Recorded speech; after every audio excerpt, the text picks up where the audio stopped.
Hello, everyone. I'm Zahid from Talks at Innovation Valley podcast. And today we have very amazing guest, Areen Shahbari, uh, principal at Shahbari Trainings and Consultancy, founder and CEO of Cactus International based in Silicon Valley. Uh, Shahbari is an entrepreneurship, innovation, and strategy instructor at Harvard University Extension School, professional development programs, and the Ed Portal, and an entrepreneurship and innovation instructor at Stanford University, continuing studies and Center for Professional Development Programs. So, I really warm welcome you to the show, Irene. Thank you, Zahid. It's a pleasure being with you, and thank you for the invitation. You are welcome. Uh, Irene, before we jump to our topic and questions, I would love you to tell your story so far. I mean, about your education, about your professional career, and how you get to this point so far. Absolutely. Very briefly, I would say that in terms of education, I have a bachelor's degree in psychology and communication. And then later on in 2009, I received the Fulbright Scholarship, and then I moved to the US. I'm Palestinian. I was born and raised in Nazareth.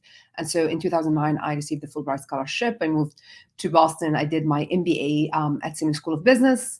And so that's in terms of education. And I did concentrate in entrepreneurship because I did want to start my own business.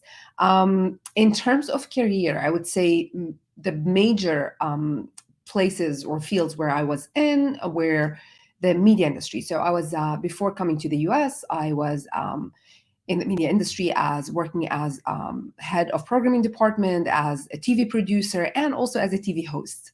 And then later on, of course, after I got my MBA, I did start a business called Cactus International. And it's basically all about teaching and training women from the Middle East and North Africa regions how to start and grow businesses. And the reason why I started that business, that while I was doing my MBA in the US, I found out that over 75% of women in the Middle East and North Africa regions don't participate in the workforce. And I felt that this is just kind of, I couldn't just sit and do nothing about it. So that's when I said, I have to do something about it, and started Cactus. I also have my own business consultancy firm where I work with businesses mostly in the tech industry. So it's companies and startups as well. And then I also teach, as you said, Zahid, in the introduction, I teach at Harvard, I teach at Stanford. I've taught a couple of programs with Babson Executive Education, and also I teach and train on my own companies in the topics of innovation strategy, marketing sometimes, and leadership as well. All right. Really inspiring and interesting journey. Thank you. So, Irene, uh, before we jump to the questions, let me briefly tell about the topic of today's podcast: product development and go to market strategy. And, audience, I am going to tell you that today's topic is going to be very, very amazing because you know that. Areen has a vast experience in also academia as well as in the practical side. So, Areen, we will jump to the questions. Ari, my first question is, what inspired you to pursue a career in product development and go to market strategy? So I would say, the finding out that over 75% of women in the Middle East and North Africa regions don't participate in the workforce, and deciding that I want to do something about it. I would be honest with you, the first idea was launching a TV channel that the mission of it is focusing on women. But basically, again, when I found out that women are not actually financially independent, I said that I want to do something about it. So that fact that I wanted to start a business, it's clearly that when you say I want to start a business, you are responsible to create an offering and then, of course, come up with a go-to-market strategy as well. So maybe it's not specifically just focusing on product development, but just starting a whole business would require you to really think about what kind of offering would make sense, and then at the same time, what's your go-to-market strategy? How are you going to make it successful? Which segments are you going to focus on, etc., so on and so forth. So, Irene, when you were starting your business, what was the biggest challenge that you faced? And usually, what challenge people could face when they will be starting, and how they can, how you fix your challenge, and how, what do you advise to the people to face the challenge and just take the action to start? Yeah, I would say, Zahid, it took me like a year and a half of conducting market research to understand my market very, very well. And I think most businesses do fail, or most product launches do fail, because there's no much market research that is done before. I'm not saying that you have to spend a year and a half, because I was also doing other things. So it's not, I was only focusing on the business itself. So it might take much less. But the idea is that you do have to understand your market very, very well. Biggest challenges would be the product market fit, right? Making sure that you have assumptions. You study the market, you try to understand who's the segment, and you come up with an idea. Okay, here's the offering, and I think the offering would be something that the consumers would be interested in, or my segment would be interested in. And that's the biggest challenge that anyone would face when they're launching a product, is where your assumptions correct. Do that segment really want to have your product?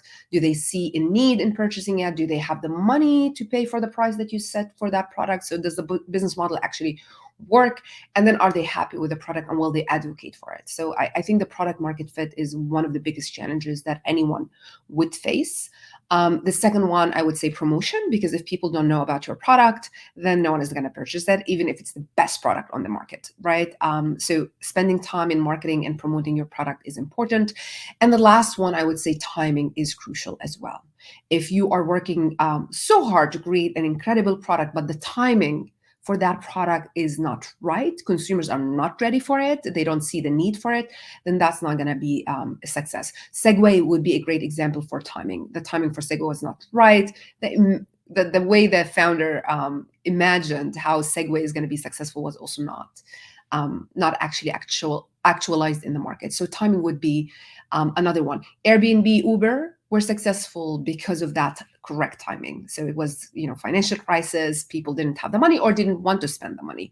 So if you created an Airbnb or Uber in a time where the economy is flourishing and people, they're not worried about anything and they're spending money, they wouldn't go and spend time and sleep in a stranger's house and ride in a stranger's car as well. So that's where timing also is very crucial.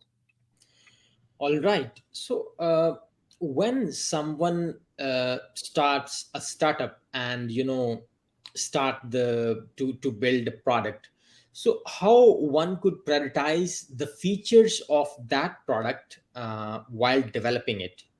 Um, I might be answering a couple of questions together, Zahid, but I think I see many, we talked about products failing, and I see many entrepreneurs, and I interact with a lot of entrepreneurs, and there's a lot of product centricity instead of customer centricity.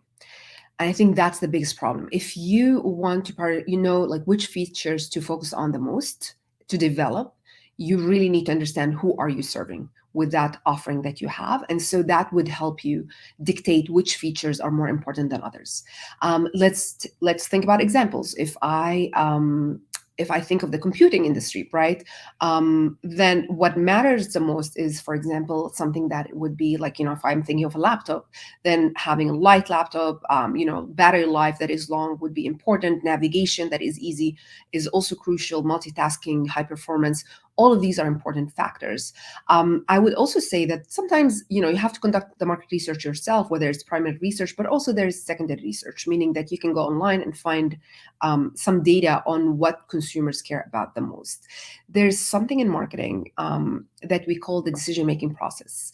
And that's basically saying that any consumer, basically, or user, what they go through is, I have a problem, or I have a need, or I have a want. And so I'm looking for different solutions to solve my problem, need, want, whatever, desire. And so I will have alternatives, and I have certain criteria as a user, as a consumer, to decide between those offerings. You, as an entrepreneur, as a company, need to understand what is that criteria that people compare, like use to compare between the different offerings, and then they choose, one of the offerings, and then they decide if if they're happy with it or if they still have a problem, and they go through the process again. So Statista is one of the websites where you can have a lot of data about, industries, so on and so forth. And I could find easily today, for example, when I search what are the things that people look for when they're looking for an iPhone? And ease of use is one, battery life is two, the camera capability is three, storage is four. So now you understand that those are the biggest factors that consumers take in consideration when they are choosing. And so as an entrepreneur or as a company, you would know that those are the features that you need to focus on. It's sometimes also it's not about doing everything, right? Like, because it's about who's your specific target market. So if I think about iPhone versus Samsung phones, etc., you would see that iPhone was not the best in battery life, but still consumers were willing to pay the extra price for it because of the branding, because of the fact that it's so easy to navigate, it's seamless, etc.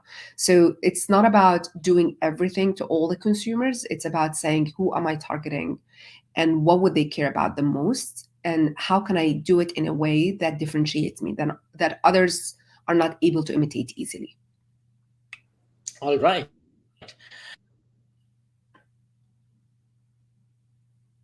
Irene,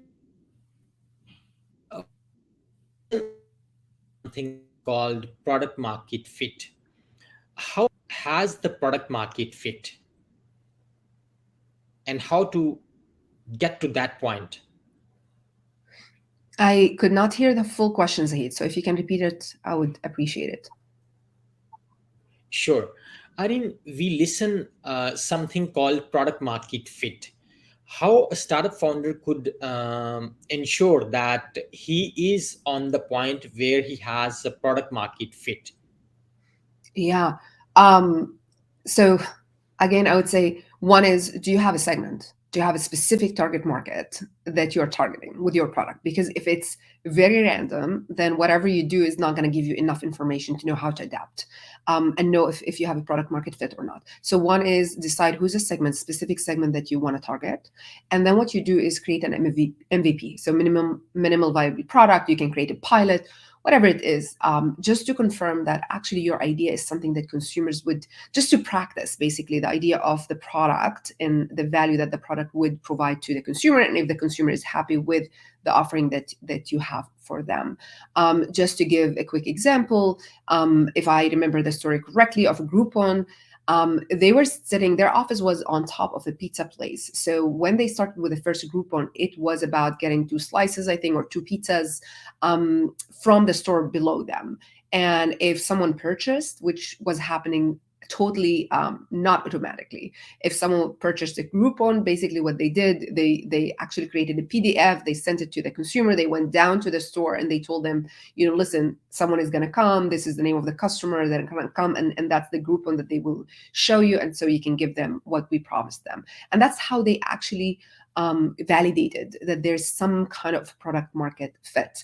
You take sometimes risk, but there's the whole lean startup approach, which is, it's not about perfection in the beginning. It's about putting it out there, testing it, seeing what works, what doesn't, pivoting, improving, so on, so forth, until you see that the product is actually meeting consumers' needs. Not all of their needs, but some of their needs, and it's meeting them very well. That's when you start scaling that product. Right. Can you walk us through the product development process from ideation to launch? Yeah, I mean, there are different models that are used on how, and different companies will do different things depending on the industry, etc. But I would say, like, my model, or the way I teach entrepreneurship, I would start with identifying a big problem in the market, or sometimes it doesn't need to be big, but it's a growing problem or a growing need or a growing trend in the market. So this is how I look at it. It's either a problem or a gap that you are covering, meaning that there's a specific segment in the market that no one is addressing. So you come in and you address that specific segment, or again, you think of trends like the peer-to-peer technology that Airbnb used, that Uber used, etc. And then what you do is, when you know that this, the problem or the desire, whatever that you're trying to or the trend is big enough and it's growing and it's stable in a way, you don't want like to find out that consumers have a certain need, but that need is changing the whole time.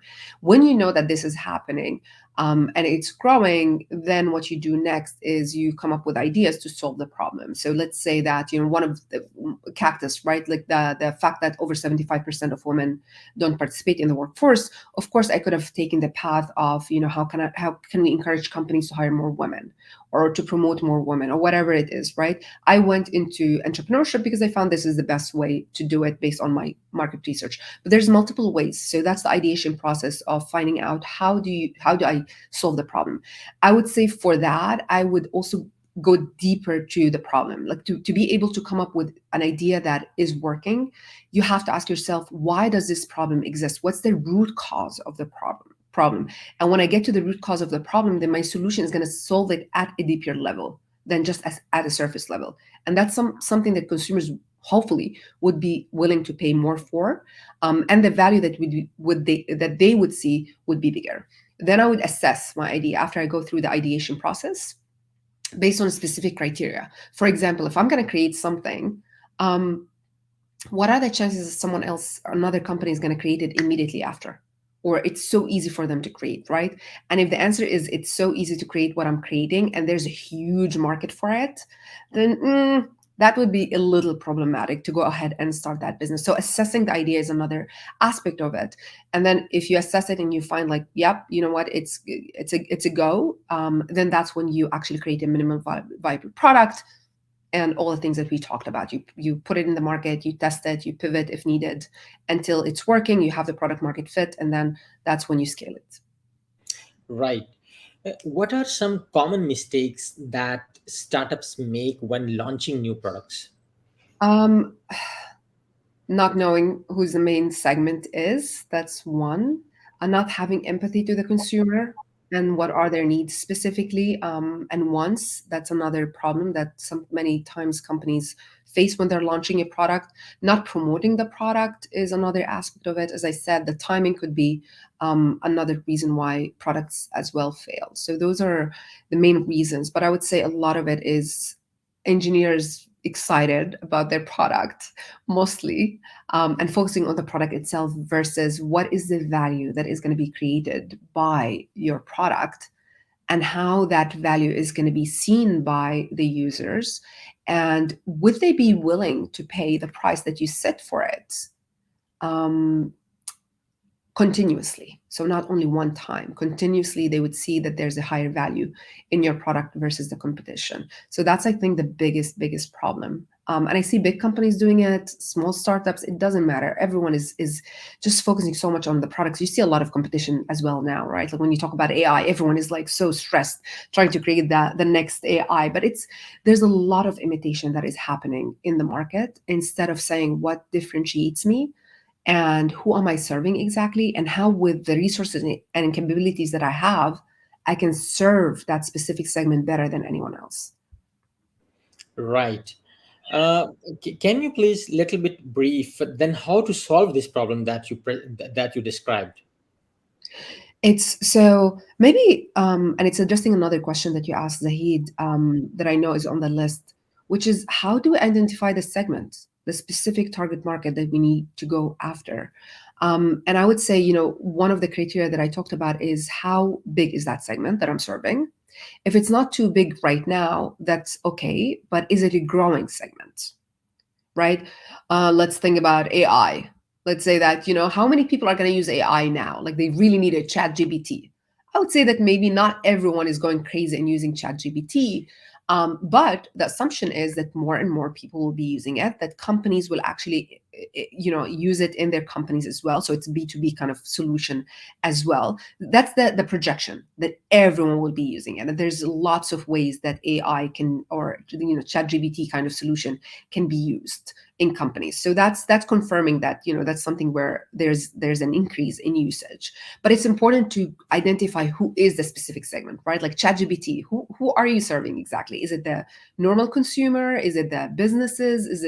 This is an important step to consider, because you want to adapt the product to meet the needs of that specific segment. Then I would say another thing is the competition. If I go after that specific segment, how many others would go after the same exact segment that I'm going after? The third one is, and of course, you want a place where not much competition will be there, right? Otherwise, it's a red ocean. And then the third one is strategic fit. Do I have what it takes to win in that market? So do I have the resources and capabilities to actually create an offering that brings value to this specific segment that I picked.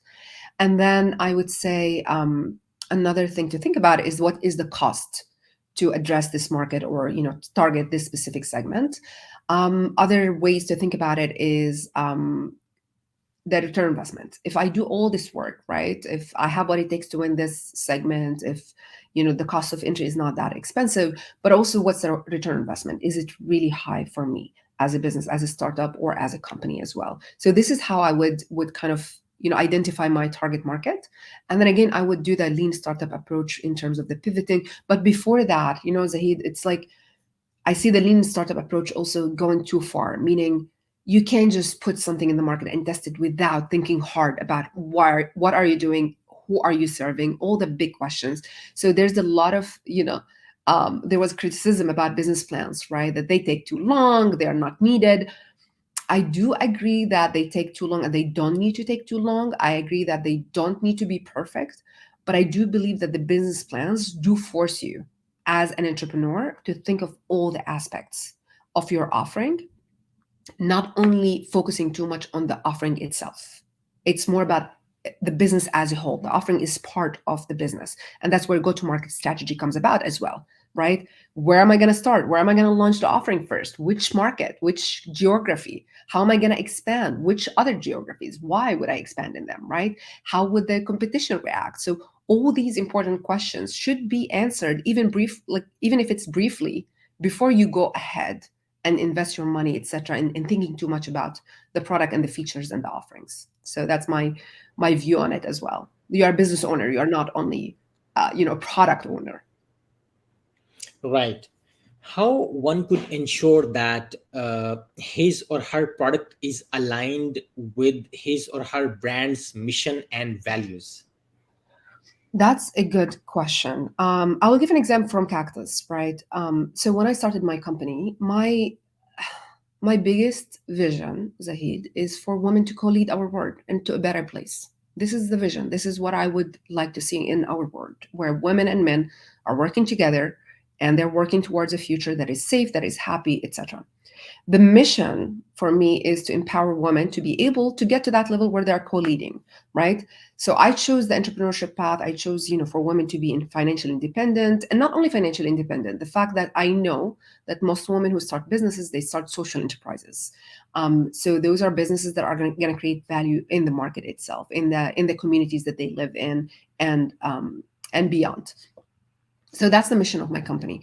Now, I want women to be independent, financially independent. I want them to, create that social impact, etc. My offering has to be aligned with that. Meaning, when I was thinking of Cactus, I was like, okay, I want to train women how to start businesses. So the offering for me, what is success, right? Like having the right measures. And for me, success was what's the percentage of women that would take my training actually would end up starting or growing their businesses. And for me, the percentage is over 70%. So over 70% of women who take my courses actually end up starting a business and growing their businesses, which is pretty high percentage. I would say the offering itself was more about a lot of questions, meaning I'm going to create a business plan course, and that's the core course that I created actually for women, a business plan course where I teach at a deep level. It's not a surface level. It's a very deep level, all the aspects of running your own business, because I want women to be independent. I don't want them to be dependent on consultants and someone else telling them what to do. I want them to understand business at a deep level. So I teach about every single aspect of the business plan. And when I talk about marketing plan, I go in details talking about the pricing, the promotion, how to pick a target market, every single aspect of starting a business. That is not enough. That's a knowledge aspect. But then also we have coaching, one-on-one coaching with the women, just addressing their own personal needs. So that's important. Another aspect is doing the homework. So actually, creating the business plan, the pitch deck, and presenting at the end of the course to be able to get the certificate. So if you think about all the, and who is the specific target market was also part of it, that I need to pick women who are fully committed. The pricing is not insanely expensive, but it's expensive enough that if a woman decides to take the training with me, that woman will be committed because the price that she's paying is high enough to make her committed. All these decisions are important to be made to make sure that actually I don't want to just women taking my courses without actually being successful, without starting their businesses. I want to get the right people in the pipeline, the right women in the pipeline, paying enough money to to make sure that they're committed, but also to make sure that the business, that I'm putting all this effort and being paid for it. So the business model has to be solid as well. And then of course the offering is contributing to creating the value that I want, that is linked to that mission, which is basically women actually starting their businesses, growing their businesses, creating a signal in the market that more and more women are starting businesses. And I would tell you, yeah, there's a lot of women that took my courses, but also there are a lot of women that saw them starting businesses and they started businesses. And that's where the impact of Cactus, I would say, is multiplied, right? Because I'm one of the people who are providing a solution, but my goal is not only for women to come to my course, is also for others to be inspired to start their businesses as well. And that was something that happened. So the focus on value creation and why did I start why I started is very very important, that many companies also are not doing. They just get distracted by the competition. All right. Uh, I mean, what is a strong brand identity? How important it is when someone is launching a new product, and how to create a strong brand identity with minimum or no budget? That's an excellent question. Brand identity is important, but not not always initially. So I would say it's more crucial. Do you remember when we talked about that decision making process? If I'm as a user or consumer kind of thinking of multiple alternatives in the market, then brand could be something that I really care about. So if we talk about Apple, Apple has a very, very strong brand. And a lot of those who buy Apple products, they're not even willing to try something different than Apple products. And so that just talks about how important creating a strong brand was for Apple from the beginning, and the decisions that they made were aligned with that. Meaning, if you want to create that kind of luxury brand image, then it's important that the pricing would match, the look of the product would match, the packaging would match, the quality of the product is high. So those are decisions that entrepreneurs or companies have to make, to decide ahead of time. What kind of brand am I trying to establish, and how all the decisions that I'm making are giving that indication of the brand. Now, in terms of a new product that comes, like ChatGPT, is that a brand that we know? No, but they're creating something exciting that we didn't have before, and so everyone is trying to use it. Now, if ChatGPT gets competition, which is barred from Google and other competition, going forward, maybe brand would be important. It's not always important, but I would tell you this, Zahid, for companies and entrepreneurs, if they think of the brand and creating that strong brand, it's something that they can utilize over the long term. And that's something that Apple is one of the few companies that has been able to create that very, very strong brand, which means that whatever they create, people are going to trust is going to be good. And they deliver on that promise, right? And so there's an amazing utilization of that brand that they have created. It's something that that entrepreneurs have to think about from the beginning, like how I interact with my consumers, right? How do they see my product? How do they perceive my services, the value that they got from me? All of this is what creates a strong brand. It's not going to be strong from the beginning unless you spend a lot of marketing money, but also you have to deliver on the promise. But if you don't have that money, then it's all about how do you interact with your consumers, the first segment that is using your product, to get them to a place where they really truly trust you. And that's how they advocate. By the way, Apple is also, they didn't go after every single person. When I came to the US in 2009, people who were buying Apple, they were called cults. So it's a small percentage of people who would actually buy this product at a high price, and they were advocating intensely about how good it is, and that's how Apple grew into the brand that we know today. All right. Uh, Irene, what is a go-to market strategy, and how a startup could have a good go-to market strategy? What is the checklist? Yeah, absolutely. So go-to-market strategy is basically saying, well, okay, I have a segment, sure, like great. Like I have, I'm a startup. I live in Silicon Valley, right? Like I could say Silicon Valley is a good place for me to launch my product, and there will be consumers for it in Silicon Valley. The go-to-market strategy is saying, well, great, like that's your first kind of place where you're going to start, but how are you going to grow from here? And that's a decision that companies need to make. And basically, if I just there's an interesting matrix that I love to always share.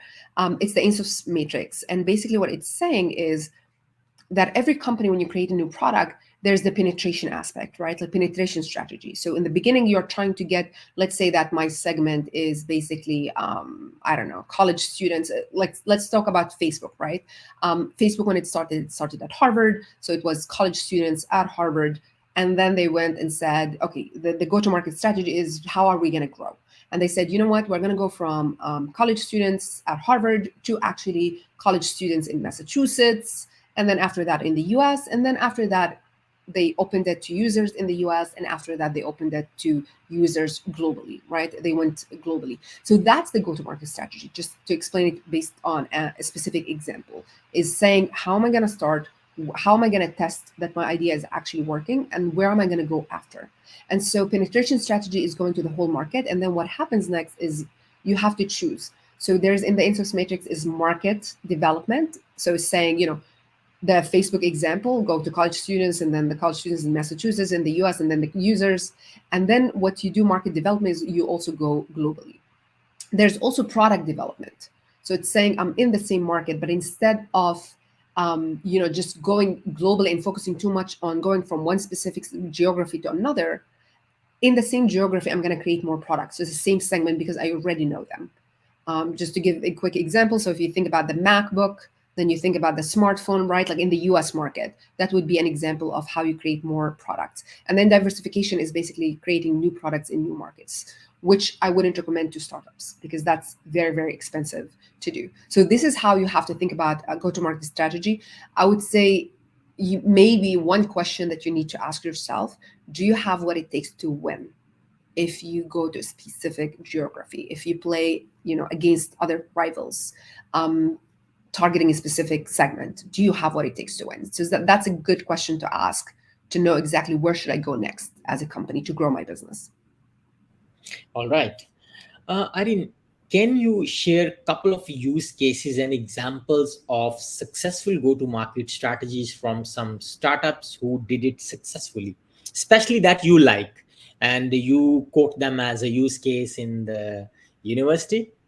Yeah. For So, I mean, Meta is a great example, Facebook, in terms of go to market strategy. I would say Apple is an excellent example. Man, Apple is one of the companies where I would talk about it a lot because I think they do a lot of things right in terms of, the branding, the product, the quality. Steve Jobs, I don't know if anyone watched the movie Steve Jobs and Steve Wozniacki, but like you could see that Steve Jobs had the vision of, it has to be a closed system. We have to compete over quality. Many engineers wouldn't kind of understand why would you do that. Like it's more exciting if it's an open source, but Steve Jobs had this vision that no, it has to be closed because that we will be able to control the quality, and since we want to build a luxury brand, then that's an important decision to make, so on and so forth. And so you see everything that they did just makes sense. They didn't go after everyone, right? Because that's not how you build a luxury brand. You do want, you want a small number of people to come and want to have your product, willing to pay the high price, and then you can go from there. But the margins that they have are insane in comparison with their competitors. So that's another company that did an excellent job with their go to market strategy. If you talk about, an example of a company maybe that's, I mean, Uber, it's not about that I like the company or not, but Uber did an excellent job in terms of their go-to-market strategy. I would say though, in the US, they did hire lobbyists to get them to go, to to different states, etc., to launch the product and have it grow at a fast rate. But this is an example also of a company that was successful in using the first mover advantage and expanding very quickly in the US and internationally as well. right. Uh, Areen, now I'm gonna ask a very interesting question. You know what is happening nowadays around the world? Everybody is saying, move fast, fail fast, launch fast, speed is everything. This is putting a pressure on the founders. Correct. So the question is, how how a startup founder could balance the need for speed to market with the need for thorough testing and validation, because sometimes speed cause the collapse. So how do you see this speed element? Yeah, that's a good question, Zahid. I think that, multiple things. One is that if you have an IP, if you have an intellectual property, something that you're working on that others don't have and others cannot imitate easily, that gives you a leeway to not stress too much about being so fast to the market. However, if you don't have anything that differentiates you or protects you, then yes, it makes sense that you have to be fast, because the notion is that you have nothing to protect you. So it's all about execution and you have to execute fast. And if others can do the same, at least you will have a leeway in the market when you're executing so fast. So Uber example, right? Like Lyft came about after, but they have an advantage in being, the expanding faster than Lyft, even though Lyft was a different company initially and they were kind of a first mover, but it was a different business model. So Uber, I would say, is the one that I would consider as a first mover in the ride sharing. Um, Saying so, though, I would say rushing just for just for rushing is not a good idea if you don't have something that is creating value in the market, because actually basically you're going to crash and you're going to feel frustrated and you're not going to succeed in the market. So but I would say don't wait. There's the perfection aspect. Don't wait until your product is perfect. So that's the lean startup approach. Don't wait until then, because you're wasting a lot of resources and time trying to create that perfect product before testing it. Consumers and people are very now, I would say, forgiving when you say beta testing, right? When you say that we're just trying this out. So trying with groups with this right segment and testing the minimal viable product and getting reaction and trying to do it as fast as possible is important. So that's where I would say yes, don't waste too much time. And I see it, I've been consulting hundreds of entrepreneurs and I do see that the perfection aspect. Oh, I don't want to, like, it has to be. Stop doing that. Like, it's not about that. Just test it, because you're going to get a lot of feedback that is going to be helpful to you. The bigger test, Zahid, is my offering providing value now? And will it continue providing value in the future in a way that is differentiated, where consumers would keep picking my offering versus the competition? That's kind of the big question that you need to address when you're thinking about your offering and just testing it. But yeah, it's not about perfection.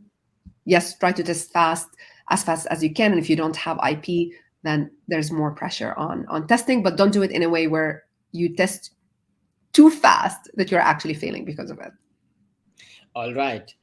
uh, I mean, pricing is very, very important element, and it is said that to to to change the price or to decide the price is just like playing with the fire. So, how one could determine the appropriate pricing strategy for a new product? What are the general rules? And let me tell you, let me add uh, more on this question. What happens is, many times startup founders are afraid and they think, okay, I should keep the price less or low than the competitor, or sometimes they overprice. So how to balance actually?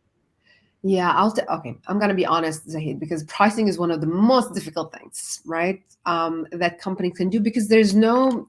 It's like testing, especially if you're creating a new product in the market. You don't know exactly how people will value it, right? What is the pricing for it?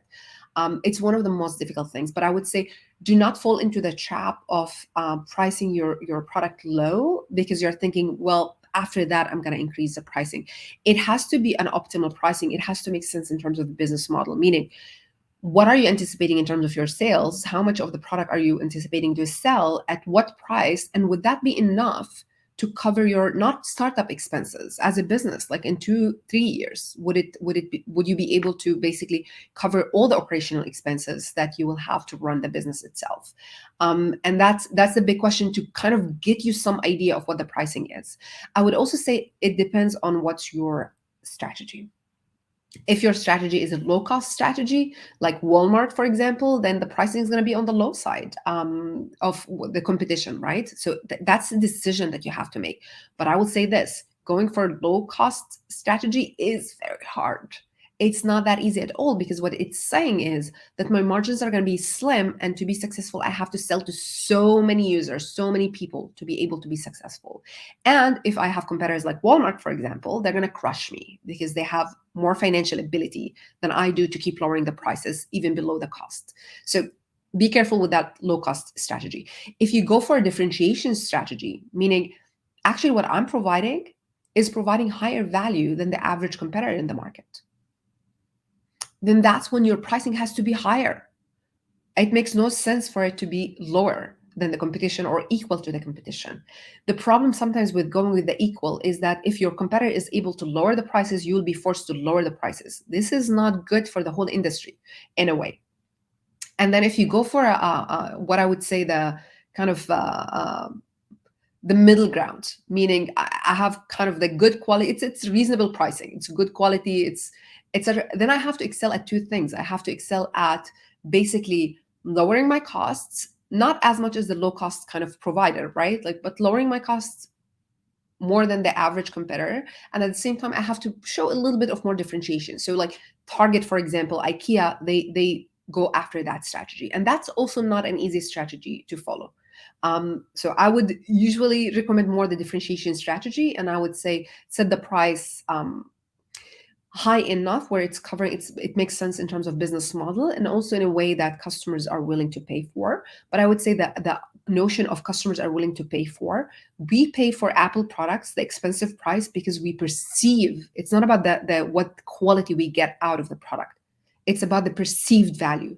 So as a startup, that's where promotion comes about, or the packaging, or how it looks, or what the first segment talks, how they talk about us, that's where it comes into play. So what kind of perception do I want to create when people are using my products or offerings? And that's where emotions also come about. So that could help. But the perception always has to be higher than the price for consumers to buy your products. All right. Areen, what role does market research play in the product development process and also in the go to market strategy, and how a startup founder could conduct a good market research? Excellent question. I'll say it's so crucial, because you have to be strategic as a startup owner to make those decisions. And basically, I would say there's plenty of information online. So I would say there are different types of research that you can conduct. One of them is secondary research. That means that they are online. You can look for reports online. Statista is one website that has a lot of information that could be helpful. IBIS World is another website that has a lot of information that could be helpful. I actually consulted a startup. It's called Intelligence. And basically, this startup is creating a platform where you can. It's more for the SMEs, and it's basically a platform where you can just decide, which location maybe I want to open a store, and you put those locations, you put the industry, the kind of business you want to start, and what it does, it creates a score for you. So how comparing the different locations that you want, different industries that you want to operate in, and it's giving you scores to tell you if it's a good idea or not. So those are and in addition to a lot of data on the market itself, so on and so forth, and competition. So those are good websites to look at, and also Google search, like I wouldn't exclude that. Sometimes I would just use words like, if it's I'm just going to use the fashion industry. It could be whatever industry, just change the name fashion to whatever, or AI industry. I would just say AI industry data, AI industry statistics. Those are the things that I would look for. AI industry market size, AI industry market growth, AI industry trends. And then there's something very interesting that I use as well, is I click on images and I type also infographics. And then I get a lot of data based on pictures, and I just go through them, the data and the charts, etc., just to get an idea of what's happening in the market itself in terms of the trends, the market size, the growth, all these, the competition that exists in the market, so on and so forth. So this is one way to do it, in terms of just getting more information about the market itself and where it's going and the trends, and so on and so forth. In terms of go-to-market strategy, Zahid, I would say it's much more complicated. because not only that it requires market research, it requires some analysis in terms of, let's say, like, I'm going to operate in the US market. Where am I going to go after? Walmart, for example, when they went into Germany, they failed. And one of the reasons they failed is cultural. Like, they trained their employees to smile to Germans, and Germans hate it. Well, like, they're like, why are you smiling at me? I'm not used to this, right? And they didn't like that. This is not the only reason why they failed in Germany. But when you think about the go-to-market strategy, it has to be that what you're creating is something that others would perceive as valuable. And also in terms of competition, they will see you as better than the competition in the market. So when you expand internationally, it's harder because you're competing with local solutions. And also it's about, what, not only the brand, the culture, etc. It's about, is the product that you have is something that can go international. Like Apple, for example, smartphone, you don't need much differentiation to go between one country and another when we talk about smartphones or computing laptops, etc.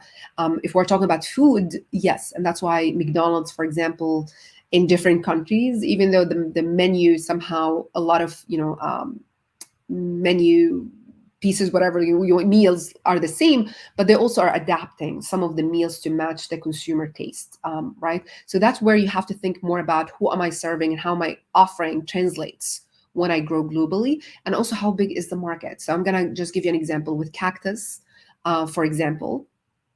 I was targeting first Palestinian women and mostly educated women or women who have work experience who are willing to pay the price to for the training itself.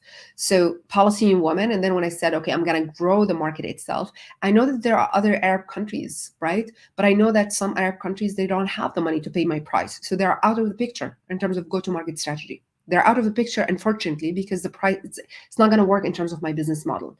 But then I think of the GCC market, which I know that women, they do have the money to pay for my products.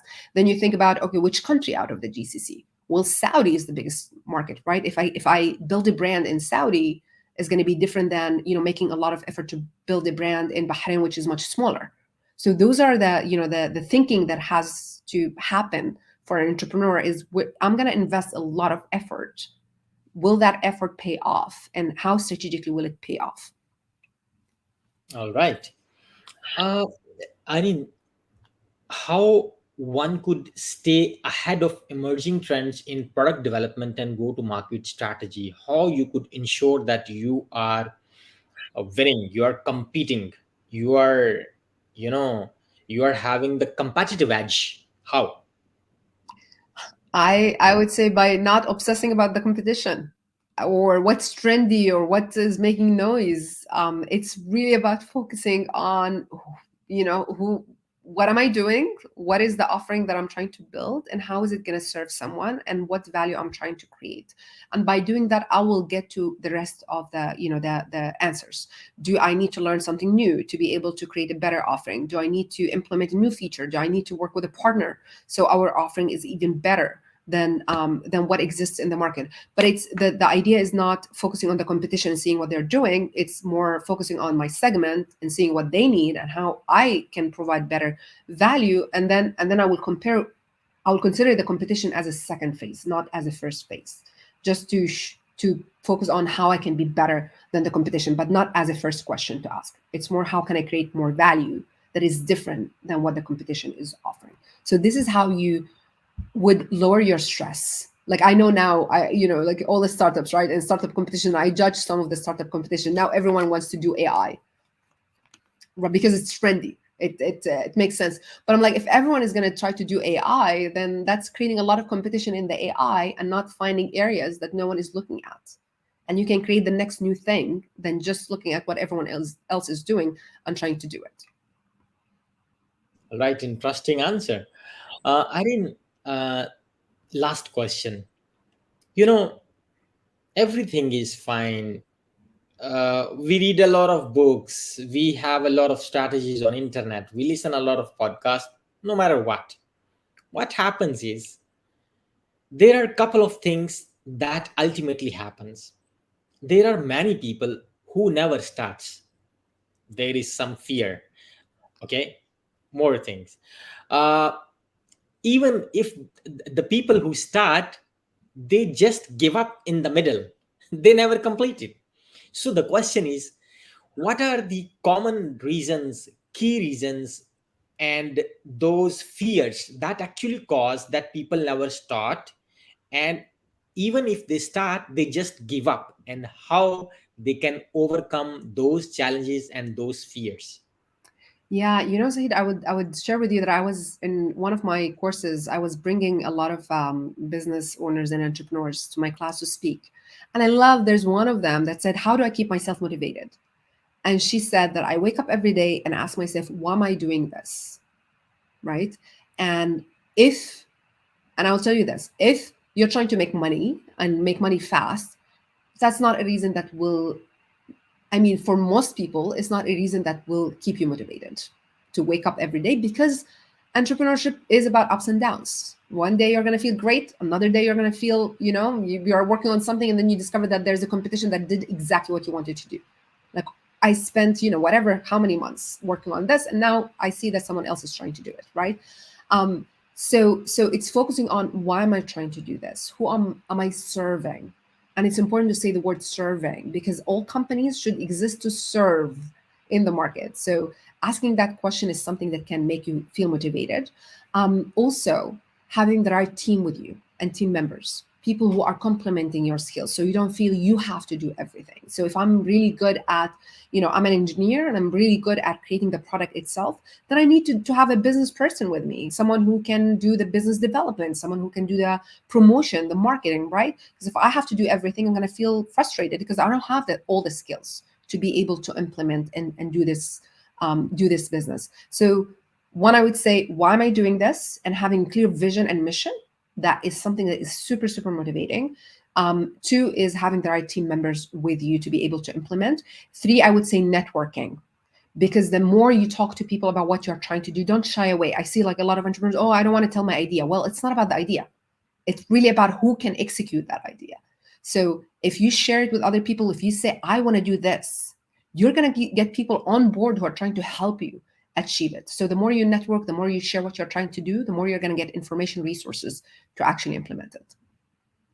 And also, I All would say, last comment, read the book. When I use it a lot in my trainings as well in consulting, it's called Mindset. It's written by Professor Carol Dweck at Stanford.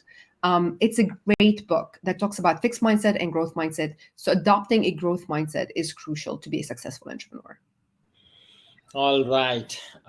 Irene, trust me, it was really, really insightful conversation with you. And I'm sure that all of my audience, they will learn a lot out of this podcast. So in the last, I'm not going to ask the question, but something that I ask every guest that come to my show. Any message, any advice that you would like to give to my audience, and my audience is university students, startup founders, potential entrepreneurs, education community, and also the business community, mainly startup community. What message would you like to give? Any inspiring message that you think could change their life? I would say this: don't be the reason why you're not accomplishing your dreams. Meaning, don't start with those talks, right? Negative talks of, no, I'm not sure I'm going to be successful. No, I'm not. Don't be that person. Like, let the market tell you if you're going to be successful or not. And maybe you will get answers saying that your idea is not as good or the timing is not right. But don't be the reason why you're not actually trying to achieve your dream. So if you have a dream of starting a business, just do it.